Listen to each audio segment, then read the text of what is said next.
So ayan mga kapapski, kailangan ko magpa-Xerox. Xerox lang pala kailangan nila. Original yung nadala ko na CR. Yung OR ko is Xerox na rin to, pero pa-Xerox ko na rin uli.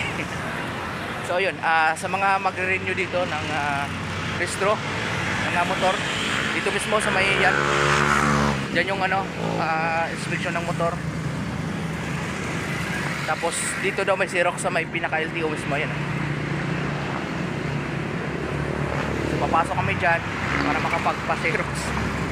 Kalimutan ko yung Xerox, naka-ready na yun. Hindi ko na ilagay sa motor. Dahil may Xerox tayo dito. Okay, anong oras na nagbubook? Okay, hintayin ko na lang. Shoutout ka, Xerox. Yan. So ayan, hintayin natin, nakasarado pa daw. So yung Xerox mga kapaps is doon sa may tapat mismo ni LTO, yung may clinic dito. Ayan. Grabe, naantok pa ako. So magpa-Xerox natin. Hindi daw nila tatanggapin yung yung pinaka original. So check natin mamaya kung magkano yung gagastusin natin. Nakapagpa-Xerox tayo mga kapapski. So kapag nagbabala kayo o pumunta kayo dito sa may LTO Naik, tapos mag-register kayo para inyo ng registration ng motor, make sure lang na may dala na kayo Xerox ng ORCR yan. So nakipila pa ako doon para magpa-Xerox lang. Kaya anto natin magpa-Xerox, proceed na ulit tayo doon sa motor para sa another process na naman. Xerox, napa-Xerox ako 10 piso mga kapaps. So 2 bond paper. Okay. Yan. Medyo tayo. Wala na, late na ako. Number 14 yung number ko sa pila. Pero wala na, nag-start na ata sila. Sabi 7:30 pa naman daw ang start. Wala pa naman akong narinig na tawag sa sa speaker. Yan. So dito tayo pupunta mamaya para sa result ng yung kopya mismo ng UR. Ayun o. Good morning mga kapapski. Ayan. Update ko kayo mamaya kung magkano yung babayaran natin, kung magkano yung totally na magastos natin kapag tayo nagpa-renew ng motor. Kasi sa akin expired 3 months, right? Expired ng 3 months kasi ang tagal ni Wiltec mag-release ng plaka, kaya nagpagawa na ako ng sariling plaka. So ayan, let's go. Ayun na, nakapila na sila. So ayun, motor natin sa dulo. So ayan, nakapila na sila. Tingnan natin kung anong maging process natin dito. Let's go mga. So ayan mga kapapski, tapos na tayo doon sa window para ibigay yung Xerox ng ORCR natin. Ayan, ito yung resibo natin mga kapaps. Walk in. So magkano? 1,500 pesos. So 1,500 pesos ang binayaran natin doon. Then after nun is hintayin natin kung kailan tayo tawagin yung number 14 doon para naman sa emission test ng motorsiklo. Ayun. Yun. So hintayin na lang natin mga kapaps kung kailan tawagin yung natin number 14. Then update ko kayo mamaya after doon kung makapasa yung motor natin. Proceed natin sa kabilang building and then para doon sa hindi ko sure kung 1.5 talaga kasi paso yung yung registro ko ng halos 3 months. Kaya pupunta tayo mamaya doon sa kabilang building para sa last na natin na pila, para doon na kasi ang release ng ng pinaka UR natin. Let's go. Mamaya hintayin natin. Time check natin mga kapatid. Nasa 8:20 na ng umaga. So yung huling tinawag is number 13. So tayo na yung next. Ngayon tinapos na lang nila yung 1 to 13. Nandun. On process pa sila. So ngayon number 14. Tayo na yung next na tatawagin. So hinihintay na lang namin yan. Mga tropa natin na yun. So waiting kami. Kami yung next na batch na isasalang doon. So 8:20 na ng umaga. Expect namin siguro mga 10 AM mai-release na yung OR namin. Yan, Paps, shout out. Shout out, Paps. Saan kayo, sir?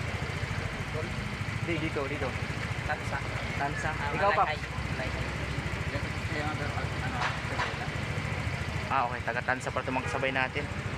So maganda kasi dayuhin yung ano dito, yung LTO ng NAIC kasi mabilis yung proseso nila dito. Tapos ang kagandaan dito mga kapaps, hindi mo na kailangan magpa-emission test sa labas kasi nakasit na yung ano nila dito. Kumbaga yung emission test saka yung insurance mo is isang bayad mo na lang, tapos inspection na nilang motor, diretso na yon. And then ang next nun is pupunta ka na doon sa pinaka main building ng LTO para releasing na ng UR. Yan. So update ko kay mamaya kung anong oras talaga tayo matapos, and then magkano yung babayaran natin all in all. Yan. So konti pa lang naman, nasa 45 pa lang yung motorcycle na nakapila ngayon dito sa LTO ng NAIC. So time check natin, nasa 8:21 na ng umaga. So yung mga kapapski, hindi nag-filled yung ano natin, yung pinaka pipe, yung tinatawag na apido pipe. So yung pinaka mataas na point ang na-reach niya, so 4.12. Ang normal dapat is 4.1. So medyo tumaas lang yung ano niya, yung na-reach na power. Kaya yan. So after 2 hours mga kapaps, pagka nag-fill kayo sa emission test dito, after 2 hours pwede kayo bumalik kung ano yung mga error ng motor nyo. So sa akin is ibalik ko na lang yung pipe na stock. After 2 hours, 11. So time check natin 9. So 11 mamaya babalik tayo dito para i-retest natin yung motor. So sa mga nagbabalak dyan na aftermarket yung mga ano nyo, yung pipe, so make sure na palitan nyo na bago kayo pumunta dito kasi sayang yung oras, yung effort nyo, babalik din kayo. So yun, may mga kasabay ko kanina nag-error dahil na-detect yung speedometer nila, dalawa sa sunod ko. So dalawang motor yon, 4 speedometer yung ano nila, yung error. Ayan.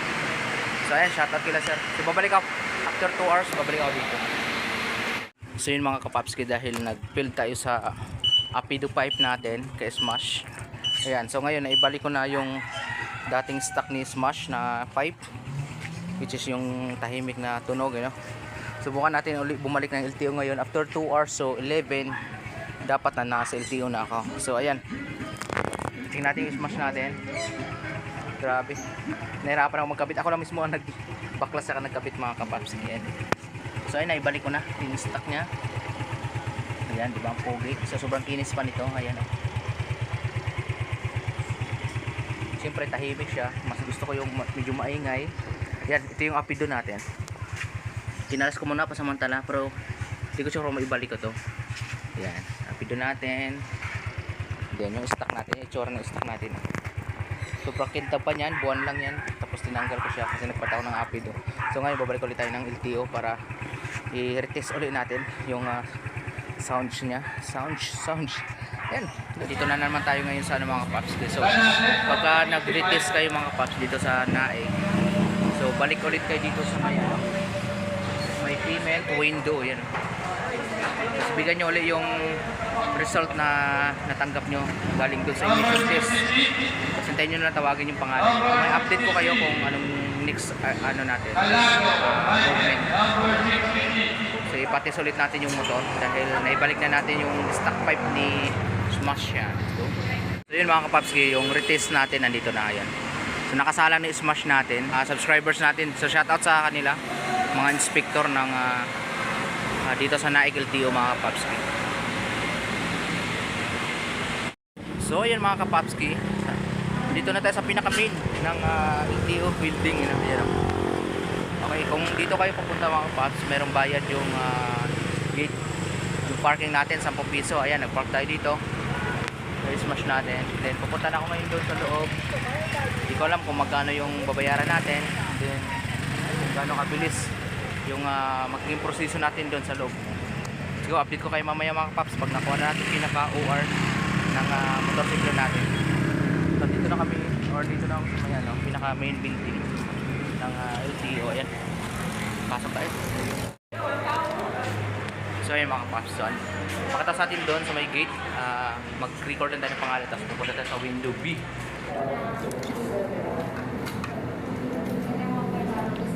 Sir, nag-copy pa na siya. Pa? Nag-copy pa po kayo na siya. Meron sir, meron. Yung original sa akin. Xerox mo na lang ulit ha. Sige sir. Kukunin ko na kasi itong Xerox dito. Okay, sige pa. Okay na. Tuloy receive. Ayun. Mag-retest kasi ako. Dalawa tuloy receive. Sir, tatawagin na lang sa window 9 ha. Okay, muna ka sir. I can do. Pwede pa yan. Nag-iwalay.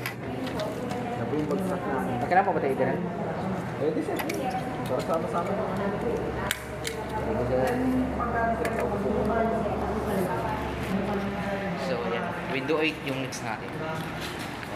Kinuha na nila yung receipt or yung binangaan natin well, result ng examination test dun sa emission test mga kapaps. So, hawak natin ngayon yung insurance siyempre sa atin ito.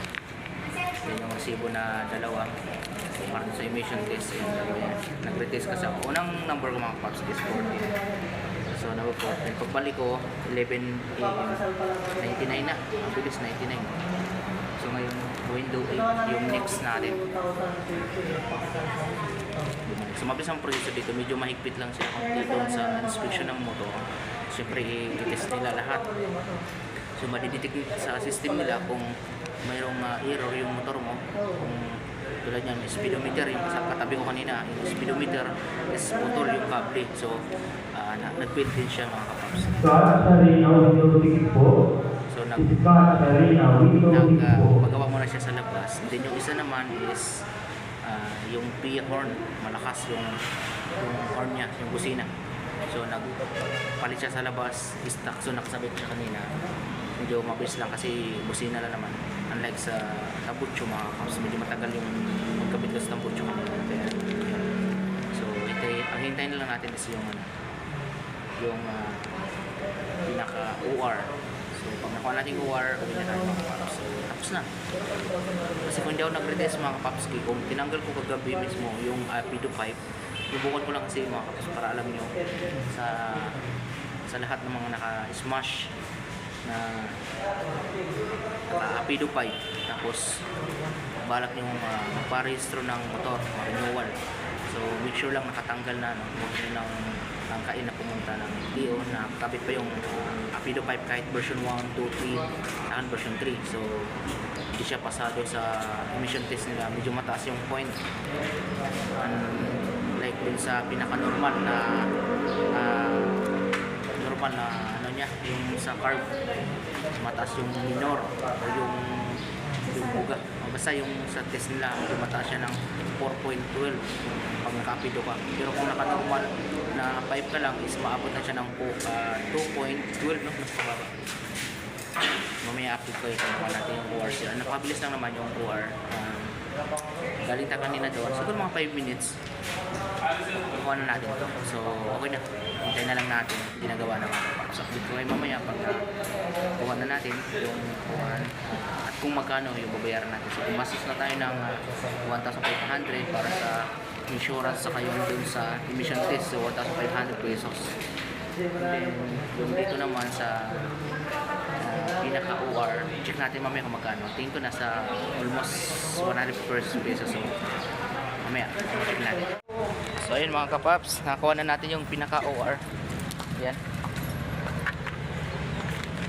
So dahil late yung registration natin, kung kailan tayo nagpa-registro, no? Which is dapat June, nagpa-registro na tayo. So nangyari mga kapapski, mayroong charge na 120 pesos. So yun yung pinaka-charge dahil expired na yung ano natin, yung pinaka-OR. So ang binayaran ko lahat dito sa loob mismo ng LTO is 557. Medyo malaki. Ang ginastos ko lahat mga kapapski, 1,500 plus 500. Umabot ako sa 2,057 pesos. Diba? Napakalaki. So 2,057 pesos yung pinaka nagastos ko bago ko nakuha itong bagong OR, and then next year, June, kailangan ko ulit mag-renew na naman. So another, siguro more or less magkano na lang siguro, no? Nasa 1,700 ang babayaran natin next year. Medyo may pagkamahal ata. Comment down below mga kapaps kung gano'n na ba talaga yung pinaka gastos natin pag nagpa-renew tayo ng motor, para sa mga yearly na nagre-renew ng ORC, ng UR mga paps. So ayan, tapos na natin. Yung naging problema lang kasi natin kanina, yung pipe hindi tayo pumasa, no? Sa mga naka-smash dyan na balak mag-renew or magparehistro ng motor, huwag nyo nang tangkain na naka-apido pipe pa kayo, no? Marami tayong naka-smash na nakakabit pa yung mga apido pipe pupunta ng LTO. So sayang yung effort nyo, so yung oras nyo, and then hindi makakalusot yan sa LTO dito sa Naik, no? Hindi ko lang sure sa ibang mga LTO, mayroong namang LTO na medyo maluwag, mayroong sobrang higpit. So dito ang rate ko dito sa LTO is 10 out of 10. Grabe, sobrang higpit pagdating sa inspection ng motor, dahil syempre yung motor, nakikita talaga nila sa system kung ano yung kulang, kung ano yung mga naikabit, kung ano yung mga error ng motor, no? Kasi kung yung error ng motor mo is medyo minor, kaya naman nating diskartihan that day. Pero kung medyo major yung sira ng motor mo pagdating sa mga engine, mahirap yon, medyo magastos yun bago ka pa makapagparehistro ng motor. Pero kung mga katulad sa akin na tambutso lang naman, mabilis ang palitan, so after 1 hour bumalik ulit ako dito. So yun, naipasa na natin, no? Naka-stack na ako, ayan, no? Naka-stack na yung smash natin. Yan, kung nakikita sa camera, yan, stainless yung heat guard na smash natin. So ayan, okay na, goods na, makabiyahe na tayo sa mga lugar kung saan gusto na pumunta, sa mga checkpoint. Tapos masok na tayo sa mga ibang mga bayan. Para ko bumiyahe ng mga Batangas, gusto ko rin pumunta ng Bataan, Baguio, yun, siguro makakalusot na tayo dahil meron na tayong ORCR updated na, no? So ayan, shoutout sa mga bago nating subscriber, na yung mga inspector ng LTO dito doon sa emission test kanina, halos subscribe sila sa akin. Then sa inspection naman, no, nakapila ako, tapos bigla nilang kinuha yung motor ko kasi inuunan last pila, so nagkaroon ng exemption sa pila.